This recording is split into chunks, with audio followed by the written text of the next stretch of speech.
नमस्कार। आजको स्वस्थानी व्रत कथा प्रारम्भ हुन गइरहेको छ। हजुरले हातमा पुष्पाञ्जली लिएर प्रार्थना गर्नुहोला। ओम श्री गणेशाय नमः। ओम श्री सरस्वत्यै नमः। ओम श्री स्वस्थानी परमेश्वर्यै नमः। ओम यं ब्रह्मा वरुणेन्द्र रुद्रमरुतस्तनुमन्ति दिव्यैस्तवे वेदैः साङ्गपदक्रमोपनिषदैः गायन्ति यं सामगा। ध्यानावस्थित तद्गतेन मनसा पश्यन्ति यं योगिनो यस्यान्तं न विदुषुरासुरगणा देवाय तस्मै नमः। श्रीमच्चन्दनचर्चितज्ज्वलवपोषक्लाम्बरा मल्लिका मालालङ्कृतकुण्डला प्रविलसन्मुक्तावली शोभिता सर्वज्ञाननिदानपुस्तकधरा रुद्राक्षमालाधरा वाग्देवी वदनाम्बुजे वसतु मे त्रैलोक्यमाता चिरम्। मुखं करोति वात्स्यालं पङ्गुलङ्घयते गिरिं यत्कृपातमहं वन्दे परमानन्दमाधवम्। नमो भगवते तस्मै व्यासाय मिततेजसे यस्य प्रसाद वक्ष्यामि नारायणकथामिमां नारायणं नमस्कृत्य नरं चैव नरोत्तमं देवीं सरस्वतीं व्यासं ततो जयमुदीरयेत्। श्रीस्वस्थानी परमेश्वर्यै नमः। अतः त्रयोदशो उत्सवः। ओम कुमारजी आज्ञा गर्नुहुन्छ हे अगस्त्य मुनि। त्यसपछि महानीलमणिको खम्बा भएका भरभराउँदा सुनको पाताले छापेको भई भएका मतीका झल्लाहरूले झ्यालढोका दाती छानाहरू वा टाँगिएका जडीबुटी उजेलो काठ तथा रत्नहरूको दीपावलीले झिलिमिली पारिएको हजारौं बाग बगैँचा र सुनको सिँढी भएका ताल तलाउ सरोवरहरूद्वारा सदा सुसज्जित रहेको दिव्य शिल्पी विश्वकर्माले ठुलो परिश्रमले गरेर निर्माण गरेको गिरिराज राजेश्वर श्री हिमालयको त्यस्तो अद्भुतको राजभवन देखेर महाराज इन्द्र महेन्द्र समेतका समस्त देवताहरू आफ्ना आँखालाई आज सफल भए भन्ने मनमा सम्झना लागे। हुलमुल भिडभाडमा ठेलमठेल हुँदा पाखुराका बाजुहरू झरेर छरिएको देवताहरू अटेस मटेस गरी भित्र जान बल गर्न लागेको देखेर विष्णुले ढोकामा गएर रोकिदिनु भएर कुनै कुनै प्रमुख देवताहरूको मात्र भित्र बस्न अवसर पाए। जन्ती पर्ची न्याय काम र वर श्री महादेवको भरणी समेत कामका प्रारम्भमा भगवान चतुर्मुख ब्रह्माजीलाई विवाहको काम गराउन आचार्यको रूपमा वर्ण गरी सत्कार गर्नुभयो र उहाँद्वारा नै सबै विवाहको विधि मन्त्रपूर्वक सम्पन्न गरायो। कन्यादान गर्ने पर्वतराज हिमालय, कन्यादान लिने संसारकी स्वामी सम्माननीय श्री महादेव पशुपतिनाथ, कन्या संसारकी माता विश्वारिणी रूपकी आर्य पार्वती देवी, अग्नि र चराचर सबै साक्षी राखेर भगवान शङ्करजीबाट कन्याको पाणी ग्रहण, त्यसमा पनि पूर्वकथित शास्त्रीय विधानहरूको परिपालन र यस अति पुण्यतम शुभ घडीमा के कति कुन शुभ सूचना हुन बाँकी रहे होलान्। सबभन्दा पृथ्वी देवी अत्यन्तै प्रसन्न भएर अन्तरङ्ग बहिरङ्ग सबै प्रकारका सबै भङ्गिमा मनोहर रही सरस शाली सस्य आदि अन्नहरू नयाँ नयाँ प्रकारले उत्पादन गरी विश्वलाई परिपूर्ण पार्न लागि ठाटबाटसँग सुन्दर भएका वर्ण सम्पूर्ण जगतैलाई हर्षित गराउँदै समुद्रमा हुने प्रकार प्रकारका रत्नहरू र पुण्य पवित्र लक्षणयुक्त अरिष्ट विनिर्माणकारी मङ्गलदायी रत्नहरू जडान गरिएको गहनाहरू उपहार लिए उपस्थित भए। कुबेर पनि आफ्ना भण्डारमा रहेको रत्नहरू मध्ये सर्वोत्तम रत्नहरू र सुनको विभिन्न जातका गहना लिएर तत्परताका साथ उपस्थित भए। वायु देवताले कोमल सुगन्धी बतास चलाए सेवा गरी महाराज इन्द्र आफै छातीको सेतो पूर्ण चन्द्रमाको मण्डल जस्तो सुनको डाँठ र रत्न खचित र गजुर भएको छाता ओढाई बडो डाँठसँग प्रसन्न मुद्रामा खडा रहे गन्धर्वहरूको गान, अप्सराहरूको नाच, किन्नरहरूको सुरिला स्वर भाषा समेतका वाद्यवादन आदि समस्त हिमालय राज्य रमझम भयो। त्यसमा जन प्रसन्न भएर सम्पूर्ण रीतिहरू आफ्ना सकल सम्बन्धहरू लिएर दिव्य देह धारण गरी सेवामा आइरहेछन् भने त्यो पार्वती शङ्करको शुभ विवाह महोत्सवको प्राकृतिक सौन्दर्य समेतले गर्दा कसैको मन रिमिझिमी भएन होला, विश्वै प्रफुल्ल छ, संसारी आनन्द विभोर भइरहेछ। भगवान महादेवको गणहरूको के वर्णन गरौँ, सबका सब प्रसन्न छन्, खाइरहेछन्, गाइरहेछन्, हाँसिरहेछन्, नाचिरहेछन्, बजाइरहेछन्, सुता गइरहेछन्, यता आइरहेछन्, प्रकाण्ड ताण्डव भइरहेछ। सम्पूर्ण हिमालय नै हल्लिएको छ, नाचेको झैँ भएको छ। भगवान शङ्कर सावधानी साथ जागरुक भएर रही आफ्नी प्रियसी पार्वतीका साथको सम्पूर्ण वैवाहिक कार्यहरू विधिपूर्वक सम्पन्न गरी गिरिराज हिमालयको सम्मान साथको मेजबानी स्वीकार गरी देवताहरूका साथ विनोद बहार गरी गन्धर्व किन्नर तुम्बुर अप्सराहरूको नाच गान बजान र समस्त देवता ऋषि मुनिहरूको स्तुतिहरू सुनि हेरी त्यो रात त्यही हिमालयको राजभवनमा राज भयो सुवासिनी जान प्रवेश। यसपछि हिमालयको नागरिक नारीहरू पार्वती शङ्कर जो नयाँ पर्वतको रूपमा हुनुहुन्छ उहाँको दर्शन गर्न पाएर हिमालय मेनका महादेव तथा पार्वतीजी र सबैको आज्ञा अनुसार पार्वती शङ्कर राज हुनुभएको खोपीमा बसे। त्यही अत्यन्त मनोहर रूपमा विराजमान हुनुभएका महादेवको र विश्वकै सुख सौभाग्यकी अधिष्ठात्री पार्वतीजीको दर्शन गरे। साथै त्यहाँ रहनुभएका 16वटी मुख्य सती शिरोमणि देवताहरूको पनि दर्शन पाए, जहाँ सरस्वती, लक्ष्मी, सावित्री, गङ्गा, रति, अदिति, इन्द्राणी, लोपामुद्रा, अरुन्धती, अहिल्या, तुलसी, स्वाहा, रोहिणी, वसुन्धरा, शतरूपा संज्ञाहरू हुनुहुन्थ्यो। अरू मनोहर देवकन्या, नागकन्या, मुनिकन्याहरू पनि हुनुहुन्थ्यो, जसको लेखाजोखा नै छैन। उहाँहरू शिवजीलाई रत्न खचित सिंहासन टक्क्याउनु भयो र सबैको अनुरोधमा भगवान शिवजी त्यहाँ राज हुनुभयो। त्यसपछि शङ्करजीसँग सरस्वतीले भन्नुभयो, महादेवजी तपाईँले प्राणभन्दा पनि प्यारी पार्वतीको रूपमा अवतारिनु भएकी सतीदेवीलाई पाउनुभयो। चन्द्रमा जस्तै प्रियतमाको मुख हेर्नुहोस् र विरहको सन्ताप मेट्नुहोस् र हे महाकाल प्रियतमाको अङ्कमाल गरी काल बिताउनुहोस्। म आशिष दिन्छु, अब तपाईँको त्यस्तो वियोग कहिले हुने छैन। त्यसपछि लक्ष्मीजीले भन्नुभयो, हे देवादिदेव महादेव अब लाज नमानी सतीलाई छातीमा टाँसेर बस्नु, जुन सतीदेवी नहुँदा तपाईँको प्राणी जल जस्तो भएको थियो, जता के को लाज छ र। सावित्रीजीले भन्नुभयो, शम्भु अब पहिले सतीजीलाई भुजा जिउनारण गराउनुहोस् र आफू जिउनारण गर्नुहोस् र मुखारी गरी गराई प्रेमा साथ सुगन्धी पान दिनुहोस्। र गङ्गाजीले भन्नुभयो, भगवान सुनको काइयोले श्रीमती पार्वतीको केश कोरिदिनुहोस्। कामवती युवतीलाई यसभन्दा अर्को कुनै स्वामी सौभाग्यको सुख छैन होला। रतिले भन्नुभयो, भगवान आफू भन्यो अत्यन्त दुर्लभ भएकी सौभाग्यवती पार्वती साथमा राखी कामभोग गर्ने चाहनुहुने बिना प्रयोजन मेरो स्वामी कामदेवलाई कति कारणले भस्म गर्नुभयो। दम्पति विरहमा के कस्तो दुःख हुन्छ भन्ने बुझ पचाउन भयो। हाम्रो विरह व्यथा मेट्न पहिले कामदेवलाई बचाउनुहोस्, अनि मात्र तपाईँको कामोपभोग सफल हुन सक्ला भने दुःखका साथ हृदय आचलका टुप्पामा बाँधि राखिएको कामदेवको खरानी गाँटो फुकालेर दिनुभयो र हे मेरो नाथ भनेर छाती फोडेर डाको छुन्नुभयो। यो सुनेर विष्णु ब्रह्मा र अरू देवताहरू पनि शिवजीको खोजीमा जानुभयो। विष्णु र ब्रह्मा समेत देवताहरूलाई देखेर शङ्करजी आश्रमबाट उठ्नुभयो र भन्न लाग्नुभयो, तपाईँहरू केलाई पाल्नु भएको हो, आज्ञा होस्। विष्णुले भन्नुभयो, कामदेवलाई जियाइदिनुहोस्।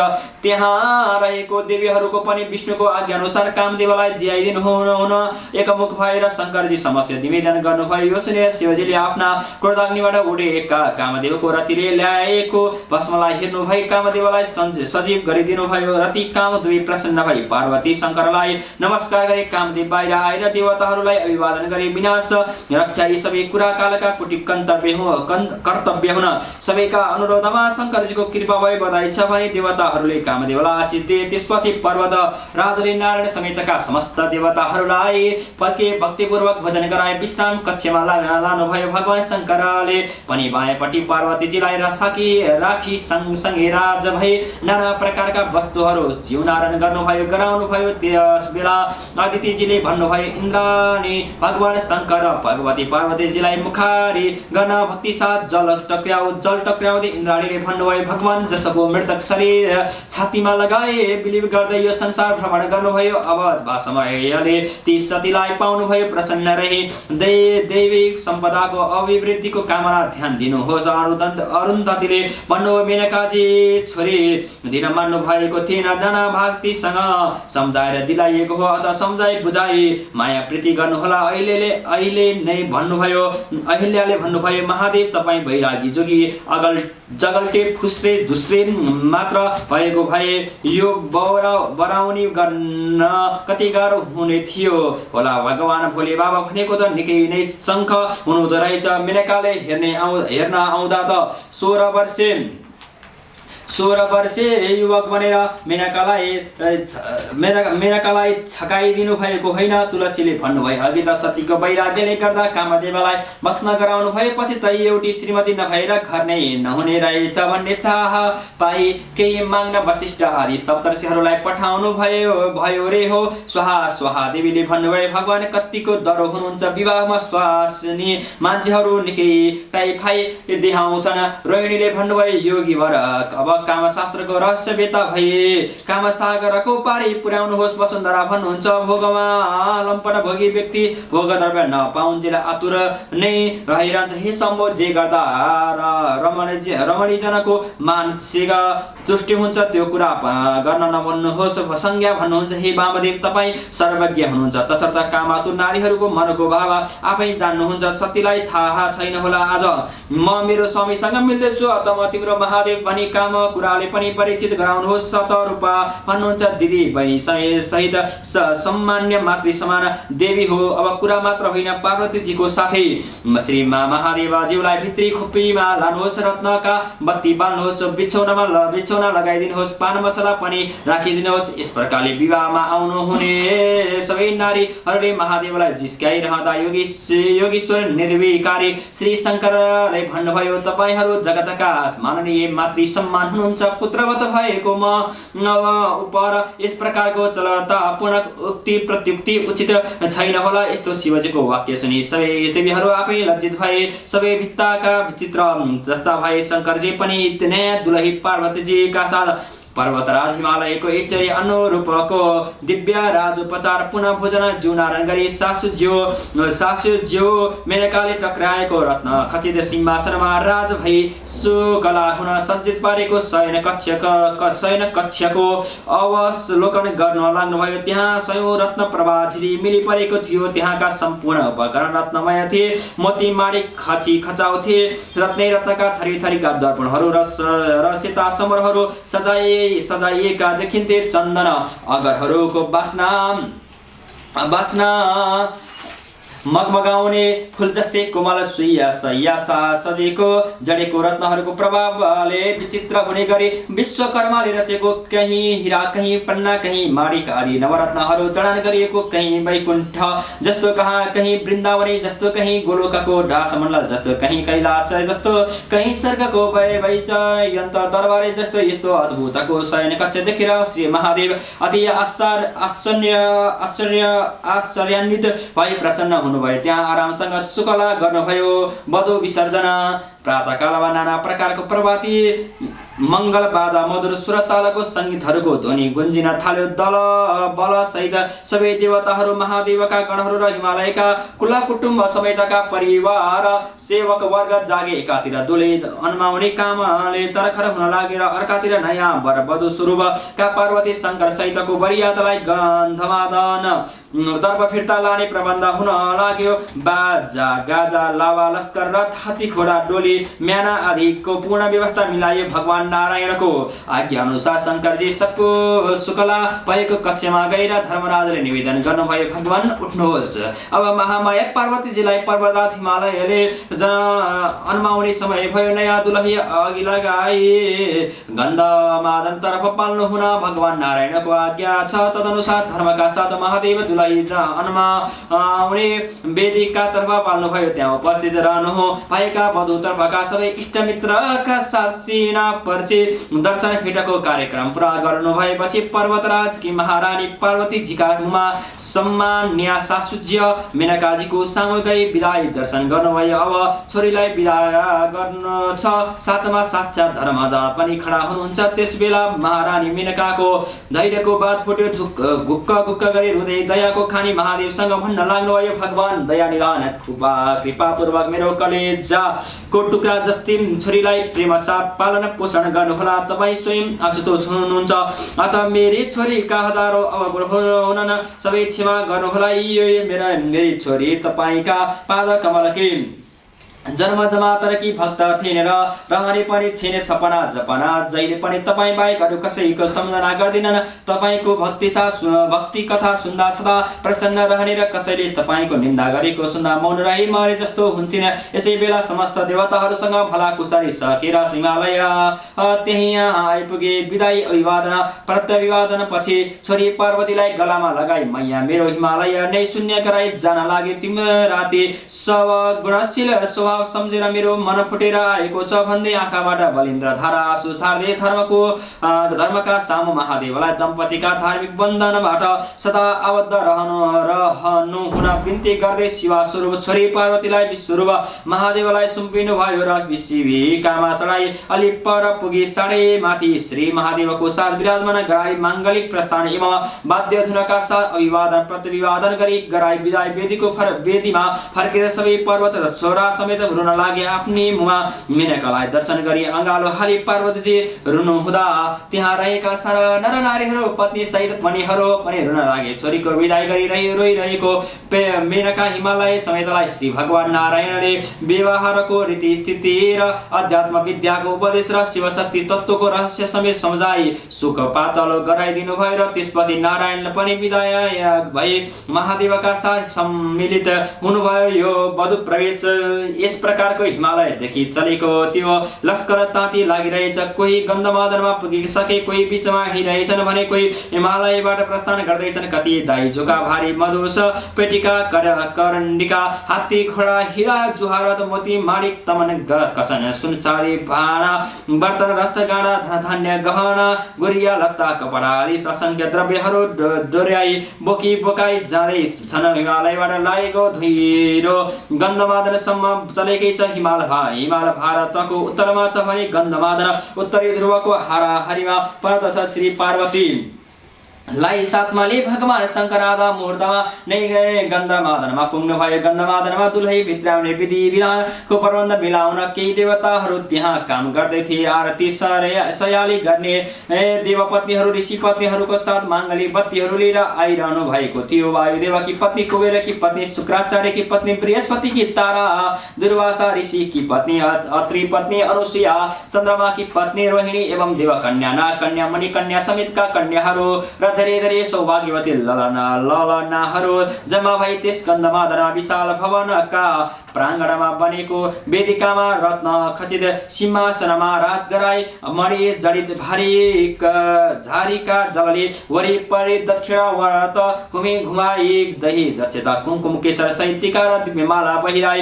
कपूर समेतका बत्तीहरूले आरती सजाई गरी दही फलफुल समेत मङ्गल वस्तु अवलोकन गराई पार्वतीजीलाई अघि लगाई श्री महादेवलाई पहिलेदेखि सजाई राखेको खोपीभित्र मङ्गल ध्वनि जय स्वस्ति वाचन समेत गरिन् गराए प्रवेश गराएर रत्न खचित सिंहासनमा राज गराए त्यसपछि विष्णु ब्रह्मा वीरक समेतका महादेवका गण प्रमुख इन्द्रादि देवताहरू सबै क्रमशः शङ्कर समक्ष आए दर्शन भेट गरे दर्शन भेटको कार्यक्रम सकेर एकान्तमा खोपीमा राज हुने भएका महादेवले पार्वतीलाई भन्नुभयो थकाइ लाग्यो कि पार्वतीजीले बिन्ती गर्नुभयो आज जन्मान्तरको तब सफल भएको छ विश्वका महान महेश्वर ज्यूको यस महेश्वरीय परिपूर्ण भरमा परमाराध्य पतिदेव सँग हर्ष र उल्लासका साथ आउन पाउने यस प्रकारको महान अनुग्रह पाएको अवसरमा मलाई कुनै थकाइ छैन मन प्रसन्न छ सरासरी चङ्गा छ मेरो मनोरथ पूर्ण भयो कृपा रहे कृतार्थ छु नसामा फुर्ती छ पाउमा सदा अटल भक्ति रहोस् बरु प्रभुलाई कस्तो छ यो कुरा सुनेर महादेवले धन्य धन्य हो पार्वती भन्नुभयो यसपछि महादेवले पार्वतीलाई आफ्ना घरका सबै कोठाहरू चोटा भान्सा भण्डा ढुकुटी धनसारहरू देखाउनु भयो र सबैको पूर्ण अधिकार तिमीमा नै आएको कुरा थाहै होला भन्नुभयो र एउटा कोठा खोल्न लगाइदियो देखाउनु भयो र भन्नुभयो पार्वती तिमीलाई सम्झना छ त्यहीबाट निक्लेर तिमी आफ्ना पूर्व पिता दक्षका यज्ञशालामा गएकी हौ हाल तिमी हिमालयकी सुपुत्री भई जन्मिन आयो अघि दक्ष प्रजापतिकी कन्या थियो तिमी स्वयं जातिस्मरा छौ त्यही पनि सम्झना छ भने भन म यो सुनेर थोरै मुसुक्क हाँसी पार्वतीले भन्नुभयो प्राणनाथ सबै सम्झना छ तर पुरानो बाहुको खाटो नकट्याउनु नै जाति होला भनी महादेवलाई चुप गराए। फेरि शिवजी भन्नुहुन्छ प्रियतमी नारायण समेतका सम्मान्य अतिथिहरू हुनुहुन्छ, धनपति कुबेर आदरणीय मित्रहरू हुनुहुन्छ, सहयोगी इन्द्रादि देवता देवी पूज्य महर्षि आश्रित वीरक आदि सबैलाई अब प्रतिभोज गराउनु पर्ने समय छ। प्रबन्ध गर्नुपर्ला। महादेवको यो आकांक्षा पूर्ण गराउनु पार्वतीजीको दायित्वपूर्ण कर्तव्य हो। तर पार्वतीजीलाई यो काम कठिन थिएन। श्री महादेवजी महेश्वर स्वयं पार्वतीजी पनि अन्नपूर्णा देवी के कुरा कमी थियो र भगवान श्री महादेवले कल्पना गर्नुभएको भन्दा उत्तम प्रबन्ध मिलाए सबैलाई भोजन गराउनु भयो। सबै देवताहरू अन्नपूर्णा स्वरूपिणी पार्वतीजीको बाहुलीको शिल्पको प्रशंसा गर्दै भोजन गरी शुभाशिष गर्दै बिदा मागी एक एकले विरमालिङ्गन गरी आफ्नो आफ्ना लोकमा गए। वीरक आदि शिवजीको गण प्रमुखहरू पनि आफ्ना स्वामीको घरको सन्तोषजनक व्यवस्थादेखि अति प्रसन्न भई आफ्नो सेवाको काममा लागे। शिव पार्वतीको पनि दुवै आफ्ना पुराना दिगहरू बेसी आनन्द साथ रहे। शिव पार्वती कैलाशवास। यसपछि हिमालयको मेनका दुवैले छोरा मैनाकलाई भने बाबु पार्वतीलाई हनुमाई पठाएको धेरै दिन भयो। आराम विराम सन्चो बिसन्चो कि कस्तो छ छोरा छोरी पार्वती ज्वाइँ शङ्करजीलाई समेत लिएर आऊ। माता पिताको आज्ञा अनुसार मैनाक गन्ध मादन पुगे। देख्न साथ पार्वती अति प्रसन्न भई मुवाको क्षमा कुशल प्रसन्न गर्दै मैनाकलाई लिएर शङ्करजीको समक्ष जानुभयो। प्रणाम आशीर्वाद गरेपछि माता पिताले दुवैले ज्वाइँ छोरी दुवैलाई लिएर आऊ भनेर पठाउनु भएको भनी मैनाकले निवेदन गरे। मेनका र हिमालयको स्नेहपूर्ण आमन्त्रण पाउँदा श्री महादेव आफ्नी प्रियतमा पार्वतीलाई समेत साथले प्रमथगणहरूको लावा लस्कर पछि लगाई हिमालय पर्वतराजको राजा भवनतर्फ आउनुभयो। पार्वती सहित भगवान श्री महादेव आउनुभएको समाचार हिमालय भएर सर्वत्र फैलियो। त्यहाँ सब केटाकेटी ठिटाठिटी युवक युवती बुढीहरू भेला भए। दुई छोरी एक बुहारी साथ लिएर ज्वाइँको स्वागत गर्न मेनका दौडनु भए। ए पख म पनि आए भन्दै हिमालय पनि कुदे। पार्वती रथबाट र महादेव साँडीबाट ओर्लिनु भयो। त्यही आइपुग्नु भएको बुवा मुवाको पार्वती र शङ्कर दुवैले अभिवादन गर्नुभयो। छोरीलाई सुममाले र ज्वाइँलाई हिमालयले बडा स्नेहले अङ्कमाल गर्नुभयो। दुवैजना हिमालय मेनका गइसकेको प्राण फर्केर आए चाहिँ हर्षले गदगद भए। त्यसपछि पाखुरामा समातेर छोरीलाई आमाले र ज्वाइँलाई ससुराले मधुर स्वरमा समाचार वृत्तान्तहरू सुन्दै सुनाउँदै भित्र लगे। मैनाकले वीरक समेतका प्रमथहरूलाई सैनिक शिविरमा लगे आरामपूर्वक बसाए। भित्र ज्वाइँ छोरीको सम्मान मेनाएर हिमालयले रत्नका सिंहासनमा बसाए। मधुपर्का आदिद्वारा गरे। बाहिरको सम्मान पिताजीको आज्ञा अनुसार मैनाकले गरे। यसपछि छोरी ज्वाइँको लागि अति रमणीय मानसरोवरहरूको उपत्यका र कैलाश पर्वतमा उत्तम दिव्य भवन निर्माण गराए। नित्य निरन्तर राजोपचारद्वारा पूजा आचमन गराई आफ्ना समस्त गणसहित सदा शिव महादेवलाई हिमालयको विशाल र रमणीय प्रदेशमा आनन्दपूर्वक विराजमान गर्नुहुन मैनका एवं हिमालय पर्वतराजले राजी गराए। तसर्थ हिमालयका समीपमा रहने नेपाली समेत सबै पर्वतीय बन्धुहरूप्रति पार्वती सहित भगवान शङ्करजीले असीम अनुकम्पा छ। हिमालय प्रति यहाँका जनता पनि सदा कृतज्ञ रहनेछन्। पार्वती शङ्कर विहार यस प्रकारको कैलाशको भवन राज भएपछि भगवान शङ्कर र पार्वती बगैँचा वन कन्दरा नदी सरोवरहरूमा आनन्दपूर्वक यथेच्छ विहार गर्न लाग्नुभयो। रतिदेवी पनि कामदेवलाई जीवित भएको पाए आफू पनि विहार गर्ने। गौरी शङ्करको विहारमा श्रृङ्गारको उद्दीपन गराउँदै सेवा गर्ने बेला बखतमा आउने गर्न लागिने। एक दिन पार्वतीजीलाई छोराको रहर लागेर सङ्गिनीहरूसँग खेल्दा केटाकेटीमा पुतली खेल्दा गरी खेल्न लाग्नुभयो र शरीरमा बुकुवा लगाई माडी स्नान गर्नु हुँदा मैलाको लुडो हातमा आएर त्यसको पनि पुतली बनाउन लाग्दा हात्तीको मुख भएको मान्छेको जिउ भएको पुतली तयार भयो। त्यसलाई अमृतको धारा भएको गङ्गाजीको जलमा डुबाइदिनु भएको त त्यहाँको अमृतमय जलले गर्दा तत्कालै विशाल शरीरको व्यक्ति खडा भए। त्यसलाई पार्वतीले पनि गङ्गाजीले पनि छोरा भनेर बोलाउनु भयो। दुईटी आमा को छोरा हुनाले दुई मातुर भनी त्यही ब्रह्माजी पनि आइपुग्नुभयो र गंगा पार्वती शिवजी सबैसँग बिन्ती गरी त्यो गजमुख कुमारलाई भगवान महादेवको गणको अधिपति बनाइदिनु भयो। वन पार्वतीजी खेलमा नै व्यस्त रहनुभयो र यस खेलमा छोरा बनाउँदा तरु पुत्र कर्ण अक्षक्रीडा राम्रो अशोकको रुख बनाउनु भयो। त्यसलाई पनि न्वारन पास्ने व्रतबन्ध गर्नु भयो, बढाउनु भयो, पाल्नु भयो, पोस्नु भयो। यो चाडलाई बृहस्पति समेतका विद्वानहरू महर्षिहरू आई पार्वतीजीसँग भन्न लागे, भवानीजी तपाईले संसारको कल्याण त अवतार लिनु भएको हो। यो संसार छोरा नभई रमाइलो हुन्न। दैवले गर्दा कसैलाई सन्तान हुँदैन पनि सुखलाई कल्पित छोरा बनाएर के लाभ यो सुनि पार्वतीजी भन्नुहुन्छ, बाजे हो तपाईहरूलाई थाहा छैन, पानी नभएको ठाउँमा एउटा इनार मात्र पनि बनाइदियो भने एक थोपा जलको एक दिव्य वर्षको दरले स्वर्गमा सुखसँग बस्न पाइन्छ। 10 कुवा खनाएको पुण्य एउटा बाबाले पोखरी बनाउँदा मिल्दछ। 10 पोखरी बनाएको पुण्य एक गहिरो पानी भएको ताल बनाउँदा पाइन्छ। 10 वटा तलाउ बनाएको पुण्य एउटा रुख रोपी हुर्काएमा पाउन सकिन्छ। वृक्षारोपणको महात्म्य तपाईहरूले किन नबुझ्नु भएको? मैले यस हिमालयलाई भने वनले हरियो रसिला राम्रो बनाउने रहर गरेको हुँ। पार्वतीजीको यो दूरदर्शिता पुनर्वचन सुनेर पार्वतीको खेल केवल पुतलीको होइन रहेछ, यसमा लोक कल्याणको भावना समेत पूर्ण रहेछ भन्ने बुझेर सबै ऋषिहरू नमस्कार गरे, विदाई भए। त्यसपछि महादेव आउनुभयो र पार्वतीलाई अङ्कमाल गरी भवनभित्र लानुभयो र त्यही अति मनोहर बैठकमा राज भई दुईजना आफूसँग पासा खेल्न लाग्नुभयो। खेल बडो आवेगमा चलेको थियो। त्यसै बेला ठुलो खैला बैला सुनियो। भगवानसँग पार्वतीले भन्नुभयो, के को खैला बैला हो पार्वती?